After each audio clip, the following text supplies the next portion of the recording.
road, which is shown here at the bottom, where we saw that road start to fail in the month of February. It just showed up with some cracks one day, and then it just, for about 2 months, it just kept sliding. And we would call this a slow creeper. But it eventually completely destroyed the road, as you can see in that June picture. And Mount Charlie is a fairly long road, and when you sever a road like Mount Charlie Road, it's not just an inconvenience, it's a safety issue for emergency access and for fire vehicles and all types of stuff like this. And so we actually worked with Supervisor McPherson at the time to repurpose some of the Measure D funds to implement a temporary repair of that summer. And so we were able to get that done. The good news is that FEMA has come forward and obligated funding for this repair. And well, hopefully we'll get most of the money back that we spent, and now we'll go right back into the Measure D pot for more resurfacing projects up in the valley. And then this slide, just a little bit of projects that we have slated for the future here, and just really the near term. This is what we're going to see probably next summer. So a couple projects up on Glenwood that we've been trying to get after. These are from 2017, and those should go into construction next spring and in the next summer. I'm not sure how the Highland projects made it up there, because those are actually in District 1. But they're there. Those projects will be being done too as well. And then we've got a project up on Upper Zayeti that we're probably going to get out this next spring as well. But the big one to note here, it'll be our first bridge project that we've done in several years. It's a full replacement. It's on San Lorenzo Way, and that is really just a little bit south of the school complex, and it leads to a pretty important neighborhood back there. Okay, so that's what we have on slate for next summer. Okay, I'm just going to very quickly go through a little bit of our resurfacing program. So Measure D was something that was passed by our voters in 2016, and it's a half-cent sales tax measure, and it provided a 30-year actually funding source for transportation projects countywide. So that's how RTC is working on Highway 1, leveraging that money up for big grants. That's how we're getting the rail trail built, and there's a pretty good size of money in there for local agencies to do local work. And so what we've been doing up here in the valley is we've been prioritizing local resurfacing projects. And really what that means is starting with our downtown core areas. These are local roads that haven't been touched for around 30 years. So in 2018, we started delivering projects. We delivered a project every single year. We started in downtown Boulder Creek. 2019, we went to Ben Lomond. 2020, we went to Felton. And then we just kind of repeated that, and we started to work on more roads, more on the outskirts of these downtown core areas. You can see again, we just do a repeat, rinse and repeat, right? 2021, 22, 23, got into Felton. And then we're starting to do roads that are a little bit more on the outskirts, right? We're able to get a few that incorporated near Scotts Valley, and then do a few of the roads down by the school complex, El Soyo Heights down there. And then, of course, as I mentioned, last year we used that funding source to repair Mount Charlie Road. And so that brings me pretty close to the end of my presentation. I do want to mention also, we do focus on our major arterial roadways. I don't have a slide for this, but really the funding we use to do that. And this is our big roads, the roads that carry really the vast volume of traffic. So Bear Creek, these are commute routes, and also really like critical evacuation routes, right? So Bear Creek, any work you see going on there, Mount Hermon Road, Graham Hill Road, these are arterial roadways. Alba Road, these are our collector roadways. Jameson Creek, critical routes out of the valley.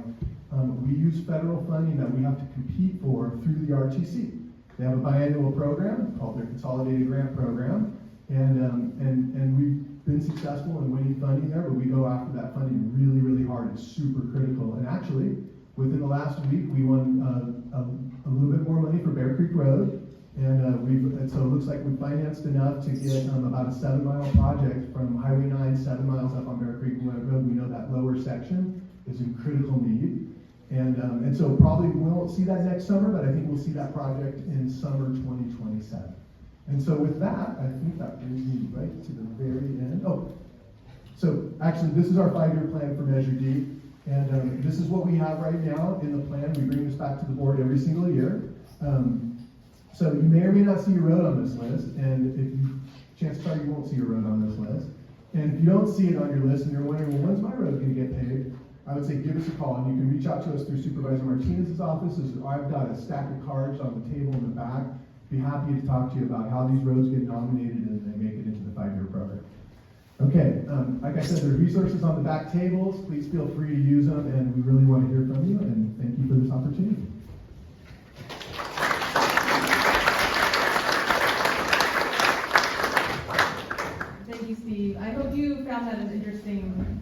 was for me. There's so much going on as it relates to road infrastructure. Now is a good time if you have written a question on your card or on a card, please hold it up. We've got some folks who are going to walk around and pick those up from you, and keep holding them up while I go ahead and introduce our next speaker. Actually took away some time from him. I had said he has 20, he actually has 5. But sorry, Dave. I'd like to invite David Reed, our Director of Santa Cruz County Office of Response, Recovery, and Resilience, to say a few words about emergency planning and share resources for how to stay informed during a weather event or an emergency. Thanks, David. Thank you, Supervisor.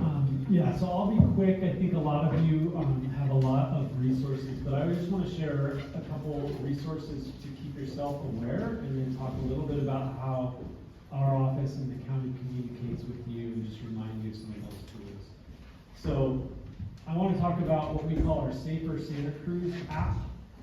If you don't know about it, I'm going to show you a couple screen grabs of it. I had it up on our EOC, our Emergency Operations Center, big wall all day today, watching how much rain was falling, over 5 inches in the mountains. So I want to talk a little bit about that. One Rain is another resource that you can link to through that application. That has all of the county rain gauges and the rain gauges that we use, so you can kind of see how much rain is falling in 2 hours, 4 hours, 6 hour increments. Really helpful tool to know what's going on in the community around you. And then obviously there's sandbag details, as Steve mentioned. There's some of that information at the back table, and PG&E outage maps. So what's really neat about the Safer app is it's a graphical visual tool. So you can look at one thing, or in this view you can look at 2 different views, and you can customize what you're looking at. There's ways to do that. I can walk you through it if you call our office, or if you call the district's office. But it's just a great collection of information. So if you want to keep yourself aware while the power is still on at your house, I know that's a whole other problem. But it's a great resource to give you information on what's going on around you. This is another tab inside Safer, and these little dials at the bottom are actually the stream gauges and river gauges around the county. So it's showing you where we are in the river flow and whether we're getting up to flood stages or action stages. So it's another really great way to take a quick look at what's going on around the county and in the San Lorenzo Valley around stream gauges. Then there's a links page, and as I said, there's a bunch of really useful tools in there. So if you've never seen this, take a look. You can access it through our website. That's on the little sheet that was on your seat. But I just want to make people aware of that, because I think keeping yourself informed, many of you already do this in many, many different ways, but this is one of the tools that we provided to the community to keep yourself informed about what's going on. More importantly, I just want to take a few minutes to talk about CruiseAware. So who's signed up for CruiseAware? All right, that's good, but not everybody. So CruiseAware is our reverse 911 alert and warning tool for you. And so it's really important for you all, and there's a link to register if you're not registered on the piece of paper. It's really important that you register for that tool. And what I'm highlighting here is it's important to not only register, it's important to put in your home address. The nice thing about the tool is you can put in multiple addresses. So your home, your work, your family members' address, location. So we are going to give you place-based emergency notifications, whether that be we need to have you evacuate, or whether we need you to shelter in place, or we want to let you know, hey, there's a massive landslide on Highway 9, and everybody who lives north of this location, outside the door there, if you remember, you're going to have an impact. We're going to use the place-based notification tool to let you know if something acute is happening that we need you to take action on or be aware of.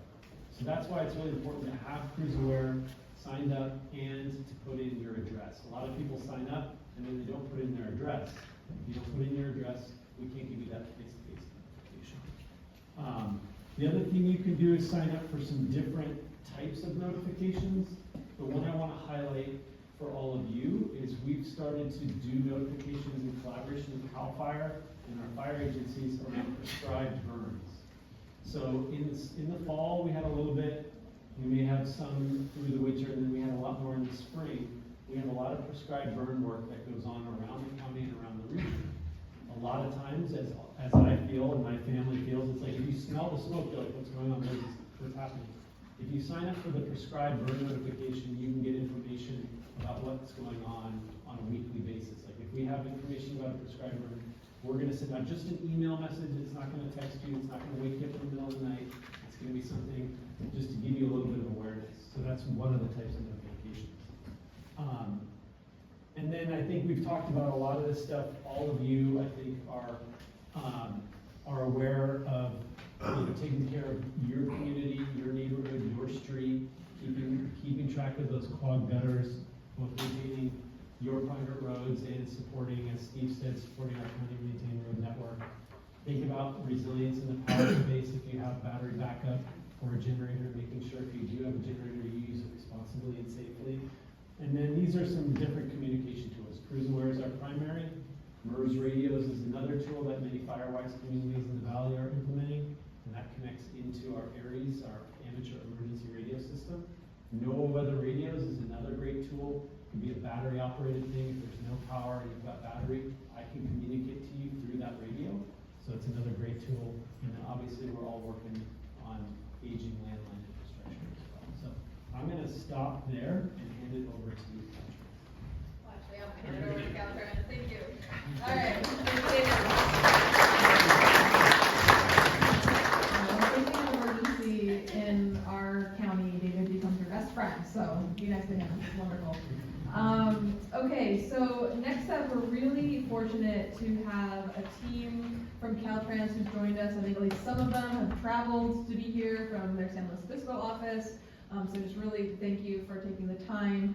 Again, if you have questions, raise them up so we can collect them. Well, I go ahead and introduce, and wait when I say your name, okay? So we've got Paul Burgess, who is the Regional Planning Liaison to Santa Cruz County. We've got Ian Newen, Senior Transportation Engineer in Santa Cruz Construction. We've got Kelly Hill, the Project Manager. And we have Catherine Kleinschmidt, the Acting Division Chief of Traffic. Okay, so go ahead and take it away, Caltrans. Oops. Hi, everybody. Paul Burgess here, again, Regional Planning. Thank you, Supervisor, for doing this. I'm going to get the clicker. We're going to do things a little bit different for the Caltrans presentation, given that there are 4 of us here tonight. I'm going to go ahead and start us off with some contextual information, and then I'll play a little game of pass the mic for our different sections of this presentation. Oh, whoops, okay. In any case, so just to let you know, we've been asked to share some information about projects that were recently completed, in or near construction, and in development within the San Lorenzo Valley. And there is a lot. So we're going to be moving kind of fast here. So just a reminder, the presentation slides are going to be available through the supervisor's office. And then also we have a massive 11 by 17 fact sheet in the back. Thank you, Celeste, shown there. Has all 10 projects that are in development or construction. So please feel free to take one of those home, refer to it. We're very excited to have that. So contextual information. So there's a lot of reasons why you might see a worker out on the highway. So before we dive into details on the projects, I want to touch on the different types of work you might see out there on the roadways. We have Caltrans small and large capital projects that maintain and sometimes enhance the state highway system. We sometimes have capital projects that are sponsored by other agencies, such as the county, cities, and RTC. Caltrans highway maintenance projects are also there. They focus on keeping the existing highway facilities in a state of good repair, not necessarily enhancing. Our maintenance crews, of course, are also out there clearing culverts and debris, removing graffiti, other sorts of field work. Outside of Caltrans, of course, anyone can get an encroachment permit to do their own work through us, and of course, emergency projects. We're always trying to be on top of those as well. So tonight, we're going to be really focused on the capital projects and the highway maintenance projects. So, for projects recently completed in this last year and in near construction. I'm going to turn it over to Ian, our our Santa Cruz Construction Office Senior Transportation Planner. Ian. Thank you, Paul. Next slide, please. In 2025, Caltrans completed 3 highway maintenance projects in the San Lorenzo Valley. Next slide. The 3 projects were a pavement project that ground and repaved Highway 9 from north of Felton through Ben Lomond. This project also included select curb ramps. A second project focused on a few more curb ramps, specifically in Ben Lomond. And lastly, we completed a highway maintenance project that replaced 2 culverts, one near SLV Schools complex and one within the Henry Powell Redwood State Park segment of Highway 9. Before looking ahead to the project in or near construction, I need to emphasize that construction schedules are never finite. Our schedules can be slowed or accelerated based on factors such as weather, supply chains, and other working conditions out in the field. That said, we have 4 projects currently in or preparing for construction. These include an emergency drainage and retaining wall project, a more expansive drainage and erosion control project, 2 bridge replacements, and the Felton pedestrian safety project. I'm now going to quickly touch on each one and what activities you might see out on the road. First, we have the Prospect Avenue retaining wall and drainage emergency project. This project was initiated to correct a failing retaining wall and culvert and to repair the roadway above it. We have a temporary signal for reversing traffic to allow our crews to use the whole of 1 lane for repairs. We expect construction to finish near or the end of this December. We did get complaints initially regarding the temporary signals not being able to accommodate commute needs. We have since reprogrammed the temporary signal to modify it to be better able to respond to live traffic conditions. Next, we have the Upper Highway 9 Drainage and Erosion Control Improvements Project. This project aims to reduce sediment making its way to the San Lorenzo River and to improve operations of the drains across Highway 9 by repairing or replacing culverts at 17 spots location between Brookdale and 5 miles past Highway 9 and 236 upper intersection. This project will use a mix of single lane closure with reversing traffic, full overnight closure, and 1 location with a temporary signal for reversing traffic. The temporary signal will be located near the current signal for the emergency project, but they are not planned to be deployed at the same time. Because construction schedules are heavily dependent on weather and the completion of the previous construction phases, we use date ranges for the closure. More specific information about the individual closure can be found in use release or on our lane closure reporting system, closer to the dates of implementation.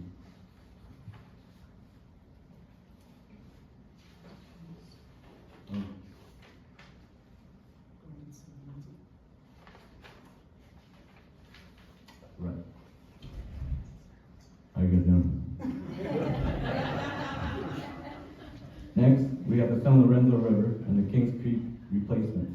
This project identified bridge replacement as the best alternative to address multiple needs at these 2 bridges locations north of Bowling Creek.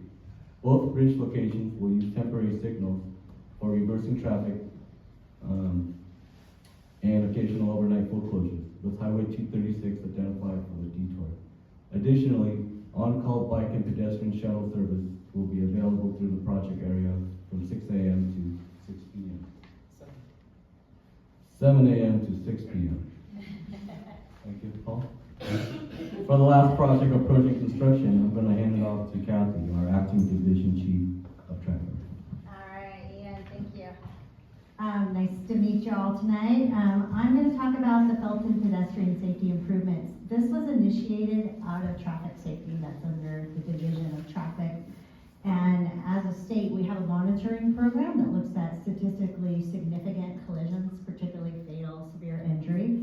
And this location was identified and we investigated and we recommended an improvement that kind of got amended into our shop. It's based on safety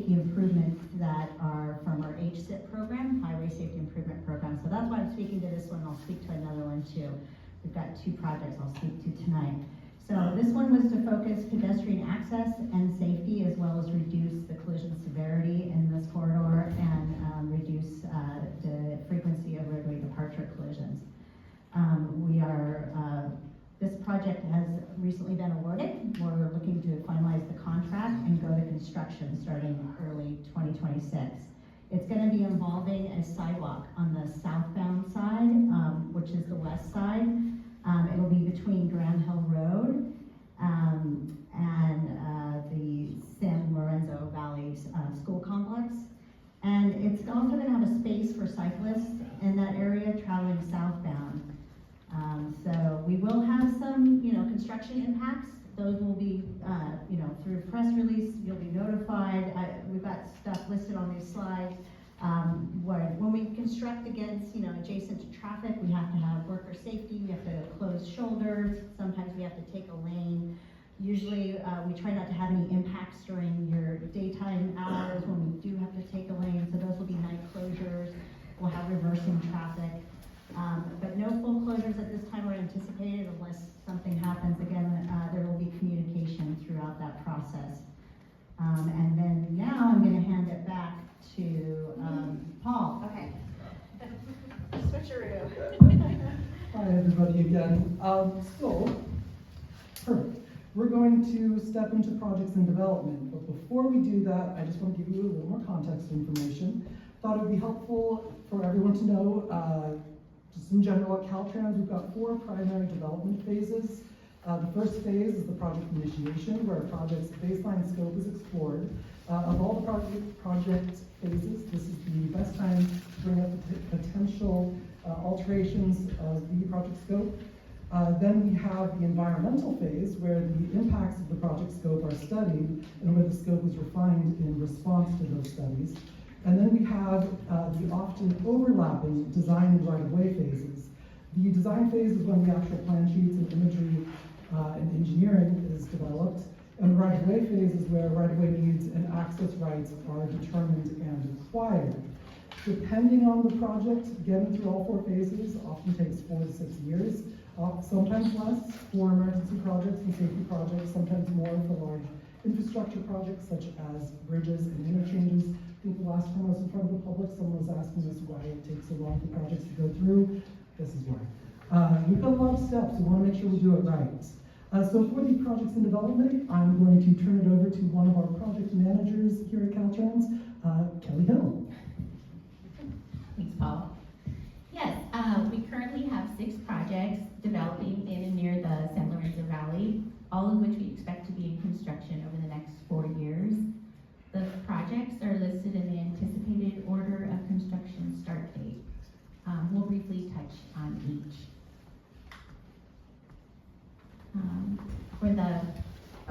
Next slide.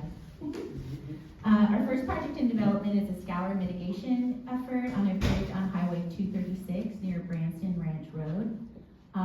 This is a scour project, and that's a term for erosion of soil and rocks around a bridge's foundation. As you can see in the photo, the abutment on the right-hand side of the photo has a healthy amount of soil holding it in place, while the abutment on the left side has much less, and you can see the foundation showing. So we want to correct that. This project anticipates using single lane closures with reversing traffic, both during the day and overnight, but it's intermittent in nature. We don't anticipate needing any full closures for this project. The construction period is currently the summer 2026, and we hope to have it wrapped up, but it might possibly go into fall, depending on the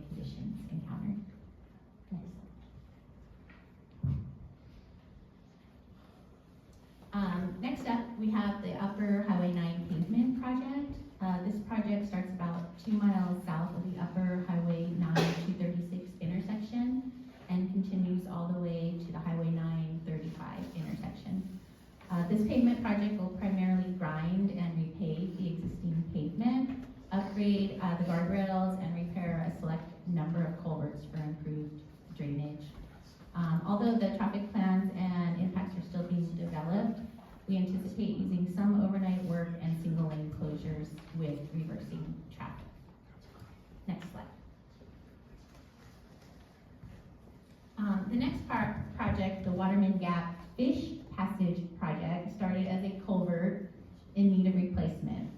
However, it was identified as a fish passage barrier in need of more than just replacement.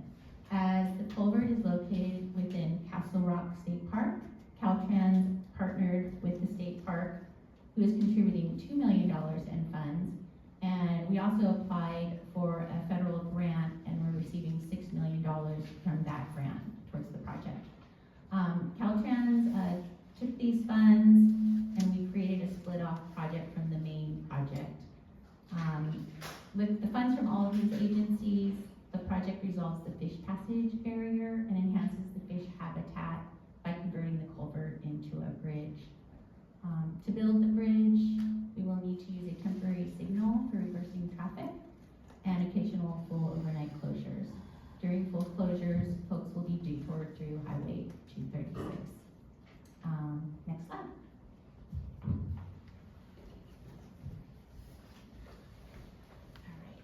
And now we have officially the South Santa Cruz 9 Capital Preventative Maintenance Project, but often described as the Lower Highway 9 Felton Pavement Project, is a partnership between Caltrans and the RTC. This project includes grinding and repaving Highway 9 from the city of Santa Cruz through the community of Felton, refreshes striping, replaces culverts, upgrades guardrail, and includes complete streets features, including a sidewalk and bike lane along Highway 9, from Kirby to Laurel, a new pedestrian crossing, and a sidewalk extension.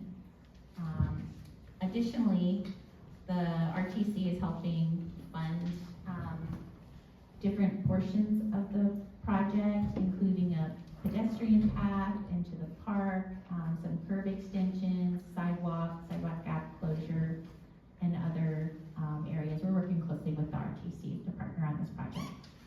The project is working towards its first milestone in the design phase, and we anticipate it going into construction in the fall of 2027. We anticipate all this work requiring a mix of single lane closures with reversing traffic and occasional full overnight closures. We will do our best to be mindful of commute hours when daytime is needed. Next slide. Oh yeah, and back to Kathy. Thanks, Kelly. So I'm going to talk about the Boulder Creek pedestrian safety enhancement. It's another reactive safety project. So Caltrans has two programs: proactive safety, where we go out and do improvements. We don't have to have a collision history, and then reactive, similar to the Felton sidewalk. This is a pedestrian safety enhancement that was identified through the monitoring report and investigation. The scope is to build a sidewalk on the southbound side of Highway 9 between the Loman Street bus stop and Mountain Street. It will also enhance the intersections at Loman and Forest Street with curb extensions, high visibility crosswalks, as well as we're looking at a mid-block crosswalk with curb extensions and an RRFB, which is a rectangular rapid flashing beacon. I had to think all through that. RR is quick. Between Loman and Mountain Street. So we understand that this project does have overlap with the RTC project that I'm going to cover coming up. So we're going to coordinate, because this safety project has been, approved from our headquarters due to reactive safety. So it's important that we move these forward, as well as we don't have any throwaway. So this can actually enhance the dollars already being spent by the RTC to study this area. And then we'll kind of have a seamless transition between the two projects without overlap. Next slide. And this is the RTC's project that is on the state highway system. So anytime locals have a project on our state highway system, we have oversight. So this is going through the Caltrans process. I believe it's funded all the way up to the PAED, which we call Project Approval and Environmental Document Process. It was based on, different studies that were conducted in this area. The 2019 San Lorenzo Valley Highway 9 Complete Streets Corridor Plan